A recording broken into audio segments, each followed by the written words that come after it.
নির্বাচনের ফ্রেম নিয়ে আমাদের সমস্যা নেই, ফেব্রুয়ারি 15 তারিখের মধ্যে হলেও সমস্যা নেই, কিন্তু আমরা যেটি বলছি এই বিষয়গুলোর মধ্য দিয়ে ওই জায়গায় যেতে হবে। আওয়ামী লীগকে সরকারি দলের বৈধতা দিয়েছেন, তাদের আগামী নির্বাচনে অংশগ্রহণ করার কোনো অধিকার নেই। আমরা বলেছি যে মৌলিক সংস্কারগুলো যদি না হয়, জুলাই সনদের আইনগত একটা শক্ত ভিত্তির উপরে এই জুলাই সনদের ভিত্তিতে যদি নির্বাচন না হয়, এবং আমরা যে সংস্কারগুলোর কথা বলছি এগুলো সংস্কারগুলো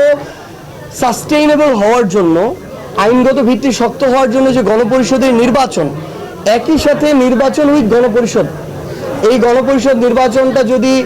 না হয়, এত বড় যে একটা গণহত্যা হলো, এটার যদি আমরা ন্যূনতম বিচারিক প্রক্রিয়ার দৃশ্যমান রায় আমরা না দেখতে পাই,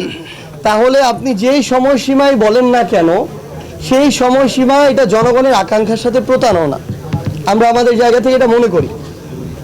তাই আমাদের জায়গা থেকে স্পষ্ট যে বার্তা, যে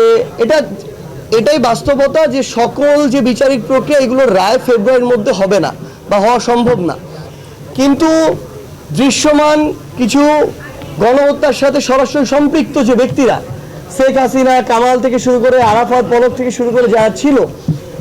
এই ফ্যাসিস্টদের সবচেয়ে বড় যারা বাহক ছিল, ধারক ছিল, তাদের রায় কার্যকর কিংবা রায় প্রকাশিত হওয়ার পূর্ব পর্যন্ত অন্তর্বর্তীকালীন সরকার ওই প্রক্রিয়া তাদের জায়গা থেকে জনগণের আকাঙ্ক্ষার বিপরীতে যেতে পারে না। সো নির্বাচনের ফ্রেম নিয়ে আমাদের সমস্যা নেই, ফেব্রুয়ারি 15 তারিখের মধ্যে হলেও সমস্যা নেই, কিন্তু আমরা যেটি বলছি এই বিষয়গুলোর মধ্য দিয়ে ওই জায়গায় যেতে হবে। আর দামির কথা বলেছেন ভাই, আমরা স্পষ্ট করে একটা কথা বলি,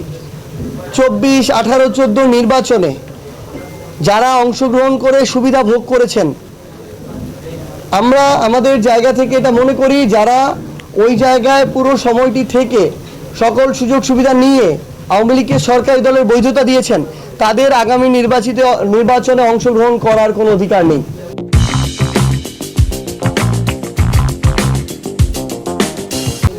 সো এখানে আমাদের অবস্থান স্পষ্ট।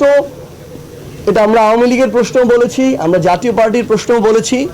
যে তাদের বিচারিক প্রক্রিয়ার মাধ্যমে নিষিদ্ধ করার দিকে তাদের পথ, এবং দলগতভাবে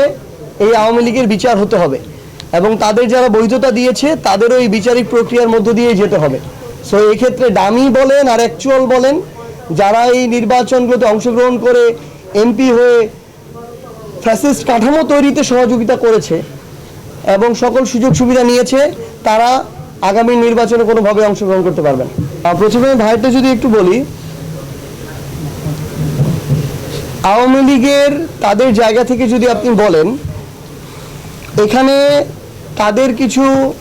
যেগুলো কুকর্মের দোসর, কালপ্রিট, তারা কিন্তু এমন অনেকে আছে যারা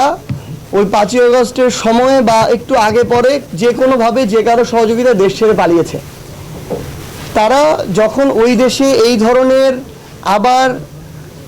অনাকাঙ্ক্ষিত এই ঘটনাগুলো সৃষ্টি করছে, আমরা মনে করি বাংলাদেশের পররাষ্ট্র মন্ত্রণালয়, অন্তর্বর্তীকালীন সরকার, তাদের পক্ষ থেকে ক্লিয়ারলি এই বিষয়ে অ্যাকশনে যাওয়া প্রয়োজন।